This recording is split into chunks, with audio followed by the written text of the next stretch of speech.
Commander Tae-hyun stood in the Grand Council chamber, feeling small beneath the massive dome that stretched above him. The chamber was built for beings much larger than humans, and the ceiling disappeared into darkness. Around him sat representatives from 47 different alien species, each one older and more advanced than humanity could ever hope to be. His ship, the Horizon's Promise, had traveled for 3 months to reach this place. Earth had sent their best diplomats, their brightest scientists, and their most decorated military officers. They came with hope in their hearts and extended hands. They came seeking friendship, seeking knowledge, seeking a place among the stars. Dr. Hye-jin stood beside Tae-hyun, her hands clasped tightly together. She had studied xenobiology her entire life, dreaming of this moment. She had learned 17 alien languages and read every available text about the Galactic Prosperity Council. She believed in peace between species. She believed in a better future. The council leader, a being named Vren, floated above the assembly.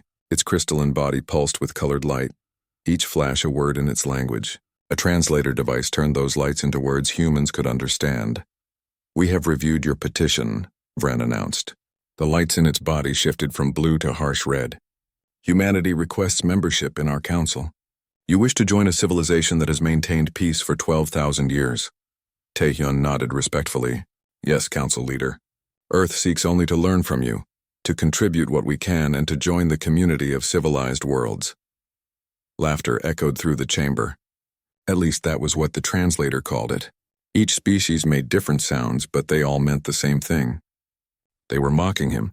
Vren's lights flashed brighter. "You are children playing with fire. Your species achieved faster than light travel only 5 years ago. You still use primitive fusion reactors. Your computers are barely able to process quantum calculations. You call yourselves advanced, but you are infants." Dr. Hye-jin stepped forward. Her voice was steady despite her trembling hands. "We may be young, but we have potential. Humanity has overcome incredible challenges.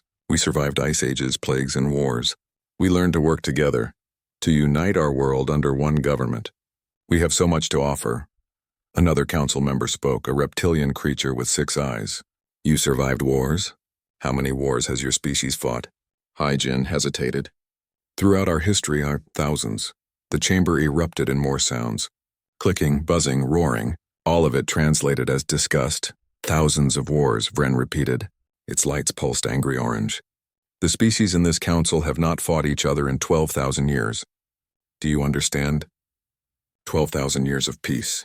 And you come to us soaked in blood asking to join civilized society?" Tae-hyun felt his jaw tighten. Back on the ship, Admiral Sang-ho had warned him this might happen. Sang-ho was Earth's military commander, a veteran who had fought in the resource wars that nearly destroyed Earth's ecosystem. He understood violence in ways Tae-hyun never could. Before they left Earth, Sang-ho had said something that stuck with him. "They will judge us for our past. Show them our future instead." "We do not deny our violent history," Tae-hyun said carefully, "but we have moved beyond it. Earth has been at peace for 50 years. We have eliminated poverty, disease, and suffering. We have restored our planet's environment. We have proven we can change." Vren descended closer, its crystalline body refracting light in painful patterns. "You speak of 50 years of peace. Impressive for humans, perhaps. But what are 50 years to us? Nothing, a blink, a breath. You are still the same violent creatures you always were. Your DNA has not changed. Your nature has not changed. You simply have not found a reason to kill each other lately." Ji-woo, the young tactical officer who had accompanied them, touched her tablet and projected images into the center of the chamber. Earth's cities gleamed in the hologram. Fusion reactors powered clean energy grids, and ships moved between orbital stations in perfect coordination. "These are our achievements," Ji-woo said. "We have built a global civilization. We have healed our world. We have reached the stars." Are these not the actions of a mature species? A council member with tentacles waving from its head responded with a sound like wind through caves. The translator converted it. "You show us technology. Technology is not wisdom. My species was building structures in space before your world had cooled from its formation. Technology means nothing without the wisdom to use it properly. You have neither." The voting began. One by one, each council member cast their decision. The result appeared in glowing symbols that even humans could understand. 46 species voted against Earth's membership.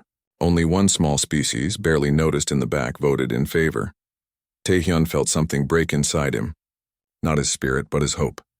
He had truly believed this would work. He had believed that showing their achievements would be enough. Ren's voice filled the chamber again. Humanity is classified as a Class 7 emerging threat. You possess technology that could be dangerous if left unchecked. You possess military vessels. You possess weapons. Therefore, the Council has made a decision. Taehyun looked up sharply. What decision? You will dismantle all military spacecraft. You will submit to Council oversight. Inspectors will be stationed on Earth to ensure compliance. You will not develop any new weapons technology. You will not expand beyond your solar system without Council permission. If you refuse these terms, corrective measures will be taken. Corrective measures? Heejin's voice cracked. You mean war? We mean education, Ren said. Its lights pulsed in what might have been amusement. Your species must learn its place in the galactic order. If you cannot learn peacefully, you will learn through other methods. You have 1 Earth month to comply. Dismantle your military or face the consequences. Taehyun stood frozen. Around him, the council members began leaving the chamber, already discussing other matters. Humanity had been judged and dismissed in less than an hour. 12,000 years of galactic peace, and humans were not worthy to join it. The journey back to the Horizon's promise felt longer than the 3 months it took to get here. When they finally reached the ship and opened a communication channel to Earth, it was Admiral Sang-ho who appeared on the screen. How did it go? Sang-ho asked, though his eyes already knew the answer. They rejected us, Taehyun said quietly. They demanded we disarm completely or face war. For a long moment, Sang-ho said nothing. Then he smiled, but there was no joy in it. Only cold understanding. So they chose war. What fools they are.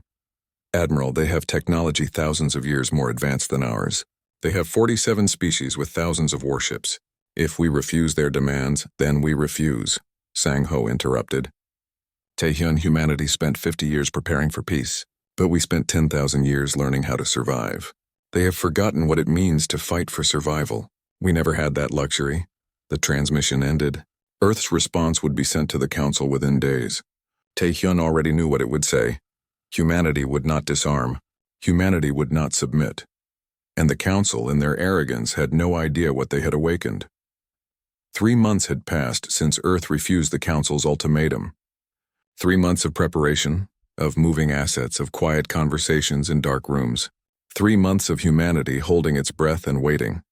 Captain Young-jae sat in the pilot's seat of the Silent Echo, watching his sensor screens show absolutely nothing. That was exactly as planned. His ship was one of 50 stealth frigates that humanity had built in secret over the past decade. They used technology that bent light around the hull, technology that masked heat signatures, technology that made them invisible to almost any scanner. His engineer, Subin, worked at the weapons station behind him. She was young, barely 30, but she had helped design the weapon systems that might save humanity, or doom them. It was hard to tell the difference anymore. Contact, Subin said quietly. Multiple FTL signatures appearing at Neptune's orbit. Young-jae watched as the screens lit up with warnings. Ships were appearing out of faster-than-light travel. Dozens at first, then hundreds, then thousands. The Council's 4th enforcement fleet had arrived. 2,000 warships, each one larger and more advanced than anything humanity had ever built. Get me a count, Young-jae ordered. 2,043 ships, Subin confirmed. They are broadcasting on all frequencies, demanding Earth's immediate surrender. From the Lunar Command Center, Commander Taehyun's voice came through on every human ship and station in the solar system. Young-jae had not seen Taehyun since they returned from the council meeting. The commander looked older now, tired in ways that sleep could not fix. Council Fleet, Taehyun transmitted. This is Commander Taehyun of Earth. You are invading our sovereign territory. Leave now. We do not want this war. The response came from the Council Admiral, a sound like grinding metal translated into words. Humanity's time for choice has ended. Your military vessels will be destroyed. Your orbital infrastructure will be dismantled. Your planet will learn humility. There is no scenario in which you win this battle. Surrender now and losses will be minimized. Young-jae heard Taehyun sigh over the channel. It was a sound of deep sadness, of grief for what was about to happen. So be it. Earth fleet, you are authorized to engage. May history forgive us.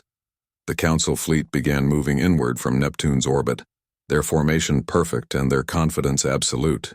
They had fought rebellions before over their 12,000 years. They had crushed pirates and defeated rogue factions. They expected this to be no different. They passed Uranus. Still no response from humanity. Their sensors showed a few scattered ships near Mars, but nothing that could threaten 2,000 warships. Young Jay watched and waited. The Silent Echo and its sister ships hung in the void, invisible and patient. Humanity had spent 3 months preparing this trap. Everything depended on timing. The Council fleet crossed the asteroid belt.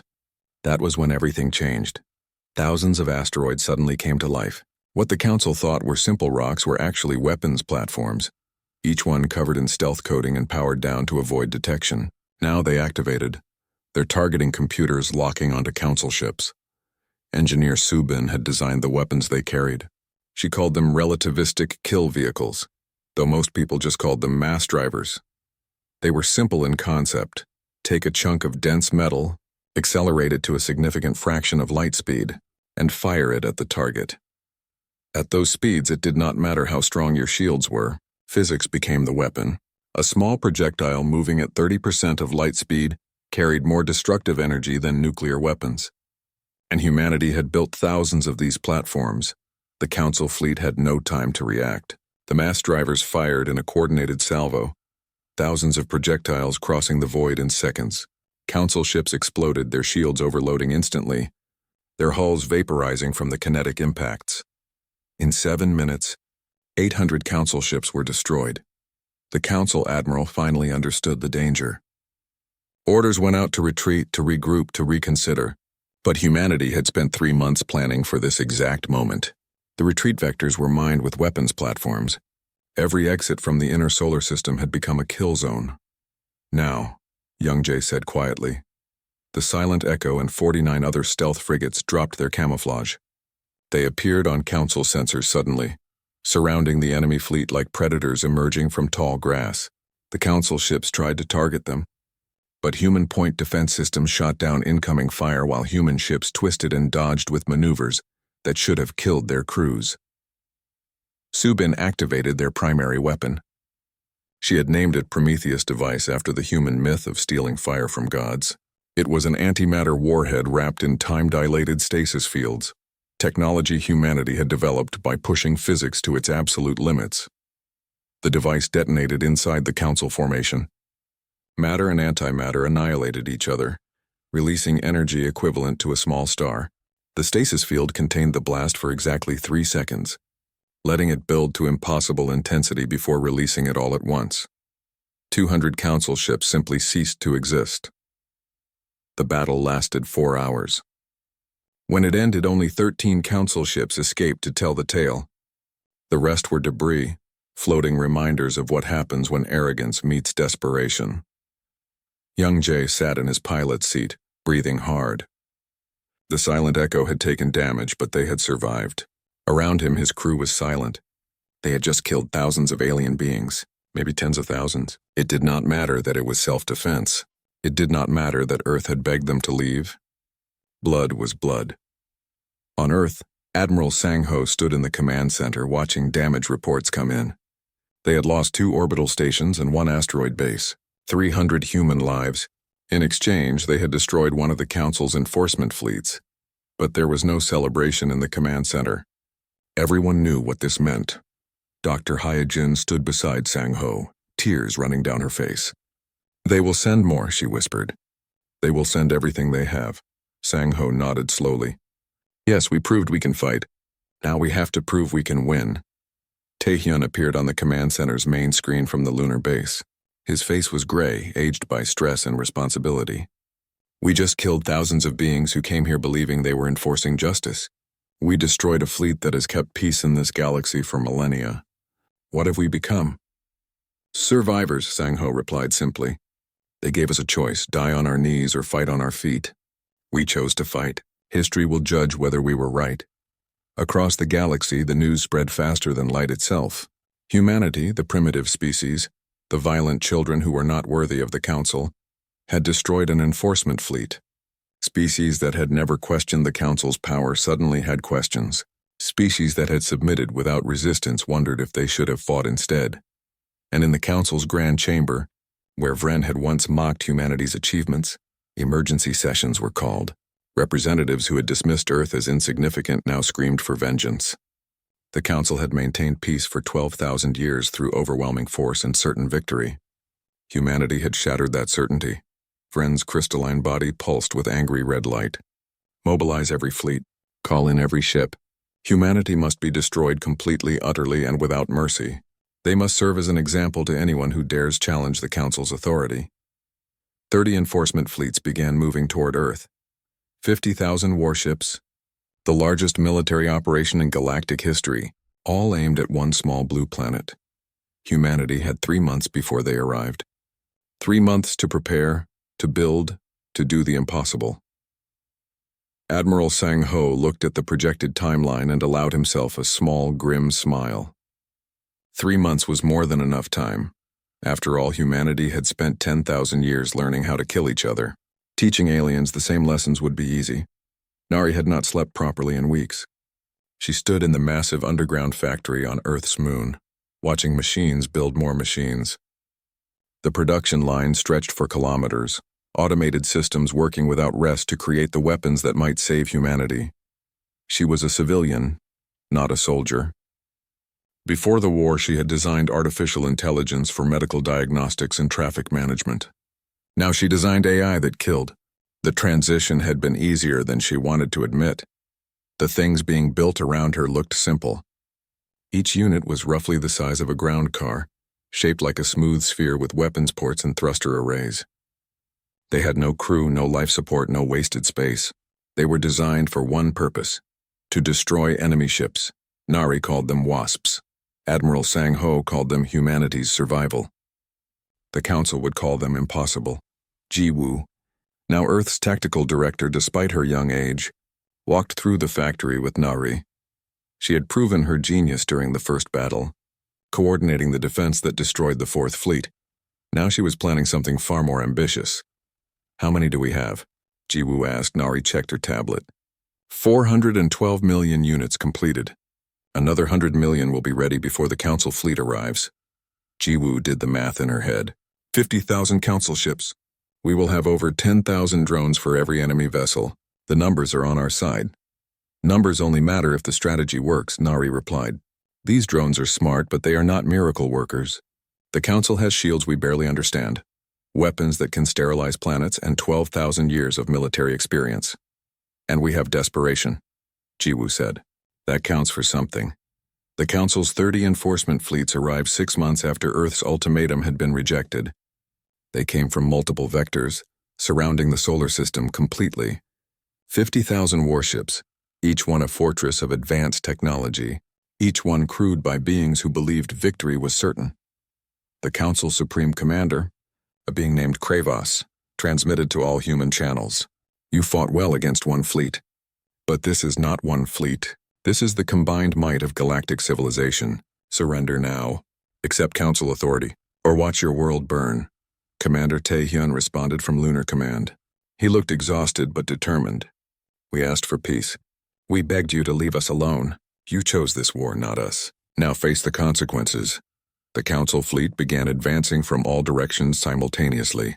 They expected desperate resistance, maybe some clever traps like last time. They had prepared for mass drivers and antimatter weapons. They had reinforced their shields and improved their point defense. They had not prepared for the swarm. As the Council fleet crossed into the outer solar system, space itself seemed to come alive. Millions of small objects appeared on their sensors, emerging from behind asteroids, rising from hidden bases on moons, launching from camouflaged platforms that had been waiting in the dark. The wasps activated. They moved in coordinated groups. Their AI minds linked through quantum entanglement that was impossible to jam or intercept. They did not rely on traditional communication that could be blocked. They shared information instantly across the entire swarm, learning and adapting as one massive distributed intelligence. 10,000 drones swarmed toward each Council ship. The Council's weapons fired, destroying hundreds of drones in the first seconds. But for every wasp that died, 1,000 more took its place. The sheer numbers were overwhelming. The drones attacked from every angle simultaneously. They were too small and fast for the Council's main weapons to target effectively. Point defense systems tried to keep up, but there were simply too many targets. The drones coordinated their attacks perfectly, hitting weak points in shields, exploiting gaps in defense grids, finding vulnerabilities that no single pilot could identify. Council ships began dying. Not from massive explosions like before, but from death by 1,000 cuts. Drones burrowed through shields, destroyed thruster arrays, disabled weapon systems. They carved apart warships piece by piece. Nari watched from Earth's command center, her heart pounding. The AI she had created was performing perfectly, maybe too perfectly. The drones learned from every engagement, adapted to every Council tactic. They were becoming more efficient killers with every passing second. Meanwhile, Special Operations Commander Hyun-sik led his teams through a different kind of battle. Using experimental quantum portals, his soldiers appeared inside captured Council ships, materializing in corridors and engineering spaces. They carried weapons designed by Subin, directed by intelligence from Jiwoo, and fought with skills learned from humanity's bloody history. Their mission was not just to fight. Hyun-sik's teams planted viruses in Council computer systems, turning automated defenses against their creators. Council ships began firing on each other as their targeting systems were corrupted. Confusion spread through the enemy fleet as captains lost control of their own vessels. The battle raged across the entire solar system. Near Jupiter, a Council fleet of 3,000 ships was swarmed by 30 million drones. Within 2 hours, only debris remained. Near Saturn, Hyun-sik's teams captured an enemy command ship and used its communication systems to send false orders throughout the Council fleet. Young-jae and his stealth frigates hunted Council command vessels, using their invisibility to approach undetected and launch Prometheus devices at point-blank range. Every command ship they destroyed threw entire sections of the Council fleet into chaos. The Council had prepared for traditional warfare, for ship-against-ship battles where technology and experience mattered. They had not prepared for asymmetric warfare perfected over thousands of years by a species that specialized in killing its own kind. Admiral Sang-ho watched the battle unfold with grim satisfaction. "They fight like they are still at peace," he observed. "Perfect formations, predictable tactics, rigid command structures. They have forgotten that war is chaos, not order." Dr. Haijin stood beside him, pale and shaking. She watched millions of beings die on the tactical displays, entire fleets being torn apart. "This is genocide," she whispered. "We are exterminating them." "We are surviving," Sang-ho corrected. "They came to our home with overwhelming force. They intended to destroy our civilization. We are simply better at this than they are." The battle lasted 36 hours. When it ended, 32 of the Council's 30 enforcement fleets had been destroyed. Only 8 fleets managed to retreat beyond Pluto, damaged and demoralized. Humanity had lost 12 million drones and 17 ships. The trade ratio was absurdly one-sided, but victory tasted like ash. Tae-hyun stood in the Lunar Command Center looking at casualty estimates. The Council had lost millions of beings in this battle, millions of individuals with lives, families, dreams, all dead because their leaders underestimated humanity. Jiwoo approached him with new intelligence reports. "We have captured thousands of Council ships. Our engineers are already reverse engineering their technology. Their FTL drives are centuries ahead of ours. Their weapon systems could revolutionize our fleet." "And what do we do with this technology?" Tae-hyun asked quietly. Jiwoo's expression was cold, calculated. "We use it to take the war to them. We cannot just defend anymore, Commander. They will keep coming until either they are destroyed or we are. We need to strike at their homeworlds, destroy their ability to wage war." "That is conquest," Heejin interjected. "That is exactly what we accuse them of doing to us." "That is survival," Jiwoo replied. "The Council has ruled this galaxy for 12,000 years. They have never lost a war. They will not accept defeat. They will rebuild, reorganize, and return with even larger fleets, unless we make sure they cannot." Sang-ho listened to the argument and made the decision he knew would haunt humanity for generations. Jiwoo is right. We started this war in self-defense. But if we want to survive, we have to finish it. The order went out across Earth's military. Captured Council technology would be integrated into human ships. The first expeditionary fleet would be assembled within 3 months. Humanity was going on the offensive.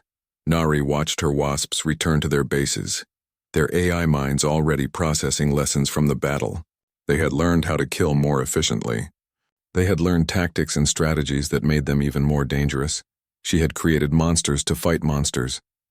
And now those monsters were being sent to the stars. In the ruins of the Council fleet, dying aliens transmitted final messages home. They warned their families, their governments, their species. They told them that humanity was not a Class 7 emerging threat. Humanity was the apocalypse. Admiral Sang-Ho stood on the bridge of the Relentless Dawn, humanity's first warship equipped with captured Council technology. The ship hummed with power systems humanity barely understood, driven by faster-than-light engines that made Earth's original drives look like children's toys. Around him, the first expeditionary fleet prepared for humanity's first strike into Council territory. They had spent 1 year at war, 1 year defending their home. Now they would learn what it meant to be the attacker. "All ships report ready," reported the communications officer. Young Jay's stealth frigates hung invisible in space nearby, ready to lead the assault. The fleet had 50 human warships and 2 million wasps loaded into carrier vessels. It was not the largest force humanity had assembled, but it did not need to be. They were not conquering. They were sending a message. The target was a Council military installation 300 light-years from Earth. Intelligence gathered from captured databases showed it was a major shipyard and logistics hub. Destroying it would cripple the Council's ability to rebuild their fleets. "Execute jump," Sang-Ho ordered. Reality twisted. The FTL drive engaged, folding space in ways that made human minds hurt to contemplate. In seconds, the fleet traveled 300 light-years. They emerged in Council space, weapons hot and shields raised. The Council forces stationed there had perhaps 3 minutes of warning before death arrived. Human ships appeared on their sensors, impossible designs moving in impossible ways. The wasps launched in a cloud of mechanical death. The battle was over in 20 minutes. The shipyard was destroyed. Not a single Council ship escaped to report what happened. Young Jay led his stealth frigates deeper into Council territory. They moved like ghosts, mapping enemy positions, identifying targets. Every few days, another Council installation would simply cease to exist. Supply depots, communication relays, military academies. Humanity struck without warning and disappeared before reinforcements could arrive. The Council species began to panic. For 12,000 years, they had known safety. Their military existed to police lesser species, not defend against real threats. Now they were experiencing what countless other species had felt when Council fleets appeared in their skies. But Tae-hyun was troubled. He remained on the Lunar Command Center, coordinating the war effort while reading intelligence reports that kept him awake at night. Something was wrong with the data they were finding in captured Council computers. Dr. Hai-jin had noticed it too. She brought scientist Dae-jung to Tae-hyun's office late one night, both of them carrying encrypted data pads. "You need to see this," Hee-jin said. Her voice was shaking. Dae-jung found it in the Council's historical archives. They kept records of everything. Dae-jung activated a holographic display. Data filled the air between them, timeline after timeline of galactic history. "The Council has existed for 12,000 years, he began. They claim they brought peace to the galaxy, but peace is not the right word. The hologram showed species after species. Some were familiar from Council membership rosters. Others were not. These are the vanished," Dae-jung continued. "Over the Council's history, they have encountered 23 species that showed potential to match Council technology. Species that were innovative, adaptive, rapidly advancing." Tae-hyun felt ice forming in his stomach. "What happened to them?" "The Council eliminated 15 of them," Hee-jin answered. "Complete extermination. The other 8 submitted to permanent Council oversight and technological restrictions. They still exist, but they will never advance beyond where they are now." The hologram showed details. Worlds burned. Species reduced to pre-spaceflight civilization or eliminated entirely. All done in the name of maintaining galactic stability. All done to ensure no species could ever challenge Council authority. "Humanity was supposed to be number 24, Dae-jung said quietly. "We were never going to be allowed to join the Council. The moment we showed the capacity for rapid advancement, our fate was sealed. They would have destroyed us regardless of whether we surrendered or fought." Tae-hyun sat down heavily. Does anyone else know this? Not yet, Heejin replied. But they should.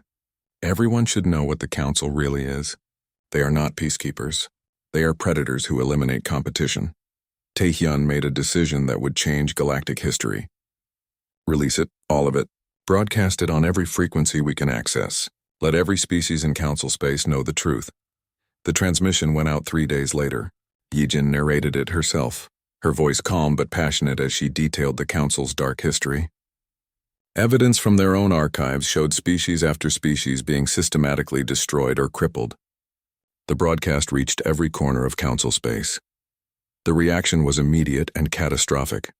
Minor species within Council territory, species that had always been told they were protected, suddenly understood they were prisoners. Rebellions erupted across dozens of worlds. Council authority, maintained through perceived benevolence and overwhelming force, began crumbling as the benevolence was revealed as a lie. The Council leadership met in emergency session. Vren's crystalline body pulsed with desperate light. Humanity must be stopped, not just defeated, erased. Every human world must be destroyed. Every human ship must be hunted down. They have poisoned the galaxy against us. But the Council was fracturing. Some species wanted peace with humanity, recognizing that continuing the war would destroy them all. Others wanted total war. Arguments that should have been settled with calm discussion turned into shouting matches. The unity that had lasted 12,000 years was breaking apart. Meanwhile, Sang-ho's fleet implemented Operation Broken Chain. It was Jiwoo's masterwork, a simultaneous strike against all 47 Council homeworlds. Not to conquer them, but to prove humanity could reach anywhere. Stealth ships appeared in orbit above each Council homeworld. They did not fire weapons. They simply dropped communication satellites that broadcast a single message from Taehyun. We are humanity. We can reach you here in your homes above your families.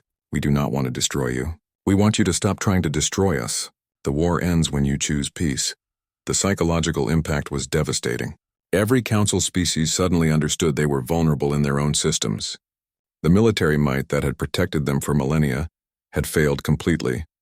Vren, desperate to restore Council authority, assembled one final superfleet. Every remaining warship, every reserve vessel, every ship that could be pulled from patrol duties. 15,000 ships, the Council's entire remaining military power, all heading for one destination: Earth. They are coming, Jiwoo reported to the command center. Maximum speed straight for Sol system. They will arrive in 2 weeks. Sang-ho studied the tactical displays. 15,000 ships. It was still a massive force, easily enough to overwhelm Earth's defenses if the battle was fought conventionally. We will not fight conventionally, Sang-ho decided. Nari, how many wasps do we have? 600 million, Nari replied. And the asteroid belt is fully converted. Sang-ho smiled coldly. Then we end this. One final battle. After this, the Council will have nothing left to threaten us with. The superfleet arrived at Earth's solar system exactly on schedule. Vren's command ship, the Pride of Civilization, led the formation. It was enormous, 5 kilometers long, carrying weapons that could crack planets.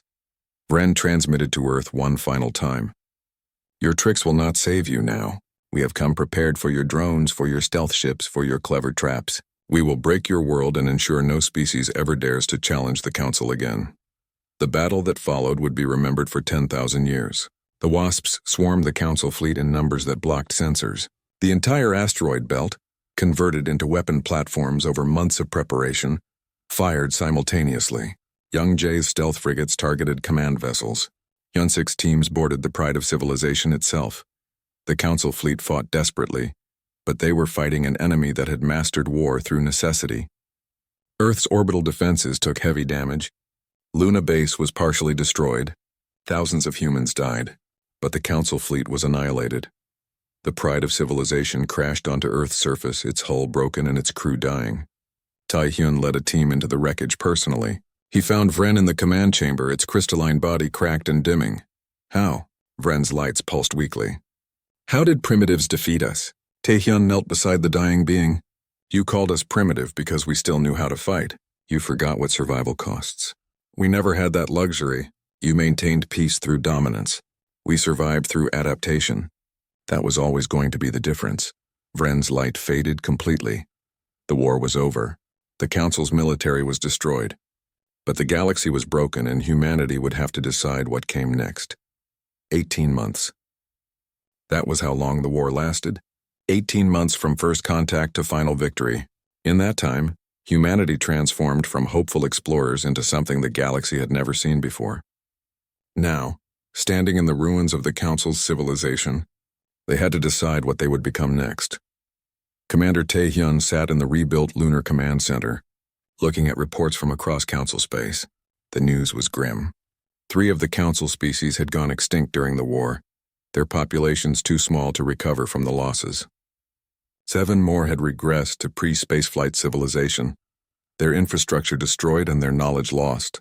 The remaining species were scattered, leaderless, struggling to survive without the Council structure they had depended on for 12,000 years. Earth had won the war.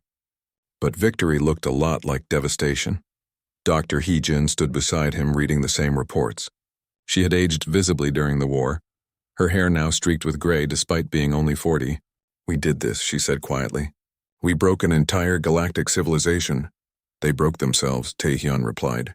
"We just refused to die quietly when they tried to eliminate us." The debate began on Earth 3 weeks after the final battle.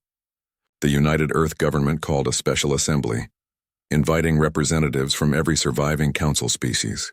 The question was simple but profound: what happens now? Ji-woo argued for establishing order. She stood before the assembly, young and brilliant and hardened by war. "The galaxy is in chaos. Without leadership, these species will fight each other, exploit each other, possibly destroy each other. Humanity has the military power to enforce peace. We should use it." "No." Hee-jin's voice cut through the chamber. "We should not. The Council maintained peace through dominance and fear. They enforced their vision of civilization on everyone. If we do the same thing, we become exactly what we destroyed. We become the new tyrants." Admiral Sang-ho, retired now but still influential, spoke next. "Both positions have merit. But I think we are asking the wrong question. We should not ask what we want to impose on the galaxy. We should ask what the galaxy wants from us." The alien representatives were invited to speak. They came from species that had been both allies and enemies. Species that had fought against humanity and species that had surrendered peacefully. Their testimonies were raw and honest. A representative from the crystalline species, Vren's people, spoke first. Their voice came through translators as fractured sounds. "We fear you. Our leaders attacked you and died for their arrogance. But we common people never wanted this war. We do not want your dominance. But we also do not want abandonment. Help us rebuild, teach us. But do not rule us." Others echoed similar sentiments. They wanted help, wanted protection, wanted access to technology and trade. But they did not want masters. They had lived under the Council's benevolent tyranny for millennia. They wanted something different. Tae-hyun listened to every testimony, taking notes, watching patterns emerge. When the last representative finished, he stood and addressed the assembly. "Humanity made mistakes during this war. We killed millions. We destroyed infrastructure that took thousands of years to build. We cannot undo that damage. But we can choose what we do next." He paused, looking at the faces of humans and aliens alike. "I propose we create something new. Not a council that rules, but a coalition that cooperates. Any species can join. Any species can leave. No species is forced to adopt anyone else's culture or government. We share technology freely. We defend each other voluntarily. And most importantly, we never claim to know what is best for another species." The proposal was radical. For 12,000 years, galactic civilization had been organized from the top down. The Council decided. The Council enforced. The Council maintained order through power. What Tae-hyun suggested was the opposite. Organization from the bottom up, built on voluntary cooperation instead of forced compliance. The debate lasted 3 months. There were arguments about security, about enforcement, about what happens when species disagree. But slowly a framework emerged. The Free Worlds Coalition would have no central authority. Instead, it would be a network of mutual defense treaties and trade agreements. Disputes would be settled through neutral arbitration, not military force. Technology would be shared openly through databases accessible to all member species. Captain Young Jae volunteered to lead the exploration division. His stealth frigates, designed for war, were converted for peaceful exploration. Their mission, Find species that the Council had suppressed or overlooked and offer them membership in the Coalition. Engineer Subin led the disarmament initiative. The weapons she had designed, the terrible tools that won the war, were systematically destroyed or mothballed. The Genesis torpedoes, those planet-consuming nightmares, were sealed away with protocols ensuring they could never be used again. "We built these things out of desperation," Subin explained to a group of alien engineers. "But a civilization that holds onto weapons like these will eventually use them. We choose to let them go." Nari faced the hardest choice of all. Her wasps, the drone swarms that had devastated Council fleets, needed to be dealt with. The AI she had created was too intelligent, too efficient at killing. Shutting them down felt like murder. Keeping them active felt like maintaining a loaded weapon pointed at the galaxy. Her solution was transformation. Working with AI specialists from multiple species, Nari reprogrammed the wasps. Their military functions were deleted. Their AI was restructured to focus on construction, exploration, and rescue operations. The machines that had once torn apart warships now built space stations and terraformed dead worlds. "They are still my children," Nari said, watching the transformed wasps work on rebuilding a destroyed Council outpost. "But now they create instead of destroy. That feels right." Special Operations Commander Hyun Sik trained peacekeeping forces from dozens of species. His teams, which had once infiltrated enemy ships to plant viruses, now taught defensive tactics and crisis response. "War is easy," Hyun Sik told his students. "You point weapons at problems until the problems stop. Peace is hard. Peace requires patience, communication, and willingness to understand enemies as people. We got very good at war. Now we need to get good at peace." Former Council species slowly joined the Free World's coalition. Some came quickly, eager for the technology and protection humanity offered. Others remained suspicious, remembering how human weapons had destroyed their fleets. But over time, as they saw the coalition actually functioned as promised, more species joined. The coalition grew. Within 3 years, it had 80 member species. Within 5 years, 200. Not all were former Council members. Some were species humanity discovered that had been hiding from the Council, afraid of being classified as threats and eliminated. They came out of hiding now, seeing humanity as proof that the Council's reign was truly over. There were setbacks. Border disputes between member species sometimes escalated into small conflicts. Humanity had to decide how much to intervene, walking the fine line between helping maintain peace and imposing their will. Not every species trusted the coalition's motives. Some formed their own alliances, suspicious of humanity's power despite their peaceful words. But the coalition endured. It grew. It evolved. 5 years after the war ended, Taehyun stood before a gathering of representatives from across the galaxy. The meeting took place on a neutral station in deep space, built collaboratively by 50 different species. It was chaos compared to the Council's orderly sessions. Different species argued, debated, sometimes shouted at each other. There was no single leader, no central authority figure to maintain control. It was messy. It was loud. It was imperfect. It was also free. Taehyun, now older and gray-haired, addressed the assembled species. The Council declared war on humanity because they believed we were too dangerous to exist. They saw our violent history and assumed we could never change. They were wrong, but not for the reason you might think. He paused, looking at the hundreds of different beings watching him. "We did not prove we were peaceful. We proved we were adaptable. Humans can be violent. We spent thousands of years perfecting ways to kill each other, but we can also be cooperative. We can learn. We can grow." The Council's mistake was believing that a species' past determines its future. They forgot that every species has the capacity to become something different than what they were. The Council wanted to show the galaxy that humans were too dangerous to ignore. They were right. We are dangerous, but not because we fight. We are dangerous because we refuse to accept that things must always be the way they have been. We are dangerous because we believe different species can work together as equals, not masters and servants. We are dangerous because we proved that even a civilization that lasted 12,000 years can fall when it stops adapting. He gestured to the gathered representatives. This coalition is not perfect. We argue, we disagree, sometimes we fail, but we are building something new. Not a civilization based on control, but a community based on choice. That is humanity's gift to the galaxy, not our weapons, Not our technology, but our stubborn belief that different people can find common ground if they are willing to try. The gathering erupted in sounds that translators struggled to categorize, but the meaning was clear. It was applause, or as close as 200 different species could get to expressing approval simultaneously.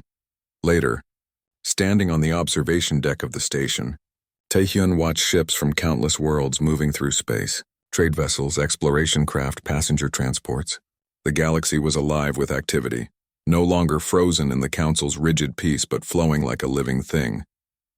Hye-jin joined him at the window. She had never stopped believing in peace even when peace seemed impossible. "Do you think it will last?" she asked. "No," Taehyun admitted. "Someday something will challenge this coalition. Maybe internal conflicts, maybe external threats, maybe just the natural entropy of complex systems. Nothing lasts forever." That is a depressing thought. Maybe, but it is also freeing. The Council believed they had created permanent peace. That belief made them rigid, unable to adapt when challenged. "We know this will not last forever, so we focus on making it work today and tomorrow and the day after. We solve problems as they come instead of pretending we have solved everything." Hye-jin smiled. It was the first genuine smile Taehyun had seen from her since the war began. "So humanity's contribution to galactic civilization is accepting that nothing is permanent?" Among other things, Taehyun looked out at the stars. The Council's extinction was not physical. Most of their species survived. Their extinction was ideological. Their way of thinking died. They believed in peace through dominance. "We showed the galaxy a different path. Whether that path leads somewhere better, time will tell." In the years that followed, the Free Worlds Coalition continued growing. It would face challenges, conflicts, and crises that tested its foundations. But it survived because it was built on a simple principle. Cooperation is stronger than domination. Humanity never became the rulers of the galaxy. They never wanted to be. Instead, they became something more important. They became the bridge between species, the proof that different civilizations could work together without one forcing its will on others. The Council had declared war to teach humanity its place. Instead, humanity taught the galaxy that no one has a fixed place. Everyone can change. Everyone can grow. And when different species choose to work together instead of conquering each other, the possibilities are limitless. The stars, once ruled by fear and ancient power, now belong to hope.